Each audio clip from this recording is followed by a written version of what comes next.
और ये बात हम अपने दर्शकों से इसलिए बता रहे हैं कि चाहे 2009 में हुआ हो, 2019 में एक और खबर है, ये एक और बड़ी खबर आ रही है। ट्रंप पर खamenei ने अब सीधा हमला कर दिया है। बहुत बड़ी खबर इस वक्त हम आपको बता रहे हैं, जहां ट्रंप अमेरिका पर ध्यान दें, ये बात खamenei ने कह दी। ईरान के सुप्रीम लीडर जो इस वक्त संबोधन दे रहे हैं, और उन्होंने इजराइल के साथ अमेरिका कैसे शामिल है इस बात का जिक्र किया। और अब डोनाल्ड ट्रंप पर खamenei का ये सीधा वार। मनीष, ये कहते हुए कि डोनाल्ड ट्रंप अमेरिका पर ही ध्यान दें, बेहतर होगा। देखिए, बात तो सही है कि ट्रंप को अमेरिका पर ध्यान देना चाहिए था, लेकिन वो तो अभी पूरी दुनिया को लेकर, जैसा कि मैंने आपसे कहा कि ट्रंप ऐसा प्रोजेक्ट कर रहे हैं कि मैं ही अहम ब्रह्मास्मि, मैं ही गॉड हूं। लेकिन हाँ, ट्रंप कह सकते हैं इसके जवाब में कि आप अपने आप को सुप्रीम लीडर कहते हो तो मैं सुप्रीम गॉड हूं। बहरहाल, ट्रंप और खamenei दोनों आप कह सकते हैं 180 डिग्री का है, लेकिन दोनों की सनक एक जैसी है। जो उनके मन में आता है वो करते हैं। और ऐसी स्थिति में अगर ईरानियन रिजीम ये तय करती है कि बचने के लिए, करो या मरो की स्थिति के लिए, चलो सीधे हम पहले हमला कर देते हैं। क्योंकि एक बात तो है, मैं खुद भी सोचता हूं कि इस वक्त सुप्रीम लीडर के जो सलाहकार हैं वो उन्हें क्या बता रहे होंगे। वो तो कह ही रहे होंगे कि लाखों लोगों की भीड़ अगले कुछ घंटे में आने वाली है। अगले कुछ घंटे में रानी की ईरान के टाइम से रात के 8 बजे और हमारे यहाँ 10:30 बजे के आसपास आप देखेंगे लाखों की संख्या में लोग तेहरान के सड़कों में आएंगे। मनीष, एक और खबर यहाँ सुनिए। खamenei ने ट्रंप का नाम लेकर अब हमला किया है। ट्रंप अमेरिका की समस्याओं पर ध्यान दें, उपद्रवियों पर सख्त कार्रवाई होगी, खamenei की तरफ से ये कह दिया गया। यानी अब एक्शन की बात आ चुकी है, और इसी एक्शन को लेकर आज डोनाल्ड ट्रंप की भी वार्निंग सामने आई थी। मनीष, बिल्कुल, देखिए, लेकिन यहां गलती कर गए। जिस बात का मुझे डर था वो बात ईरान के सुप्रीम लीडर ने कर दिया। उन्होंने कह दिया कि उपद्रवियों पर सख्त एक्शन होगा। देखिए, जितना वो डराने की, दबाने की, धमकाने की कोशिश करेंगे इजराइल और अमेरिका के लिए, उतना ही फायदा होगा। वो उसको और ज्यादा प्रवोक करेंगे। और इस वक्त जो प्रदर्शनकारी हैं, जिसको ये उपद्रवी कह रहे हैं, वो इस वक्त नहीं डरने वाले हैं। सॉरी टू बटन, लेकिन क्या ये बात जिस वक्त कही जा रही है, आप बार बार रात 8 बजे का जिक्र कर रहे हैं, रजा पहलवी के सामने आने से पहले या उनकी जो अपील है उससे पहले ही आपको लगता है कि आने वाले कुछ घंटों में ये एक्शन होता हुआ नजर आ जाएगा, ताकि रात 8 बजे की ये प्लानिंग एग्जीक्यूट ना हो सके? हो सकता है। देखिए, अभी जैसे ही इनका संबोधन खत्म होगा उसके बाद से वहां पर प्रदर्शनकारी एक बार फिर से जुटने की कोशिश करेंगे, और तब तक शाम का वक्त होगा और फिर 8 बजे की तो कॉल है ही कि 8 बजे आप आइए। देखिए, मैं आपको बता दूं, जहां तक रजा पहलवी का सवाल है, आज से 6 महीने पहले जब युद्ध चल रहा था, और उस वक्त मैं आपको कह सकता हूं कि रजा पहलवी के कहने पर जितने लोग आज दिख रहे हैं इसका 10% भी नहीं आते। लेकिन अभी क्या हुआ है, अभी जिस तरीके से मादुरो का ऑपरेशन हुआ, ईरान के लोगों को लग रहा है कि अगर वेनेजुएला में सत्ता बदल सकती है तो ईरान में भी बदल सकती है। एक धक्का और इस मेंटालिटी के साथ वो सड़क पर उतरने हैं। वहां पर इसी मौके का फायदा रजा पहलवी उठा रहे हैं। एक और खबर है, ट्रंप ईरान की सभ्यता नहीं जानते हैं। खamenei ने कहा ये लोग ईरानी इतिहास के बारे में नहीं जानते। ईरान हमेशा विजयी था, विजयी रहेगा।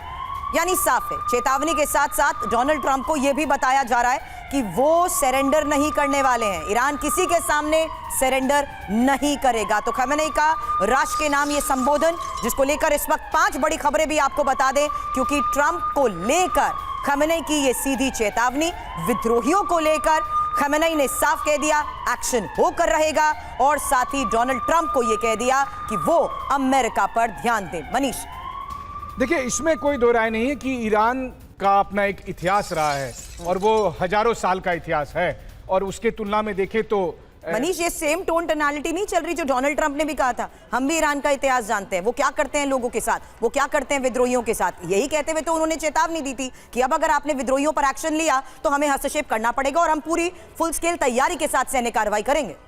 खैर, डोनाल्ड ट्रंप को कितना इतिहास पता होगा। डोनाल्ड ट्रंप ने मेरे सवाल के जवाब में कहा था कि बांग्लादेश में सैकड़ों साल से समस्या चल रही है। तो जिस आदमी को ये नहीं पता है कि बांग्लादेश का जन्म कब हुआ था, वो बांग्लादेश का इतिहास के बारे में बता रहे थे।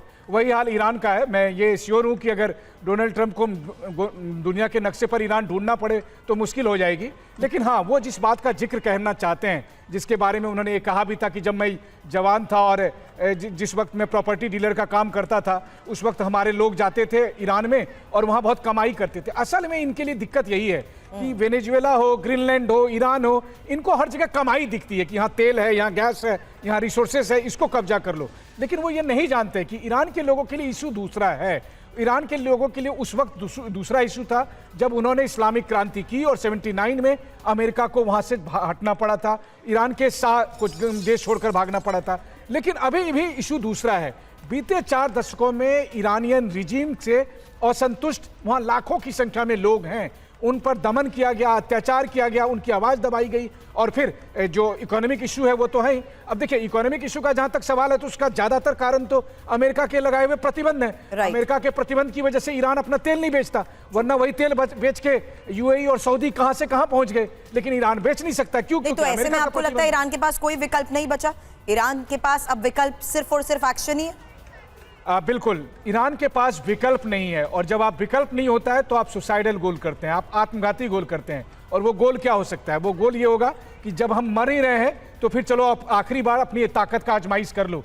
इसीलिए मुझे डर लग रहा है कि ईरान ये फैसला ले सकता है कि जब जंग होनी ही है तो ये जंग हम ही शुरू कर लेते हैं, और वो इजरायल और अमेरिका के खिलाफ जंग शुरू कर सकता है। लेकिन ऐसे में फिलहाल सड़क पर मौजूद विद्रोही, इनको कौन रोकेगा? क्या हम एक्सपेक्ट कर सकते हैं कि 8 बजे की ये जो कॉल दी गई है, जो अपील की गई है, उसी के दौरान कोई संबोधन हो या रजा पहलवी की तरफ से लोगों को या विद्रोहियों को संबोधित किया जाए?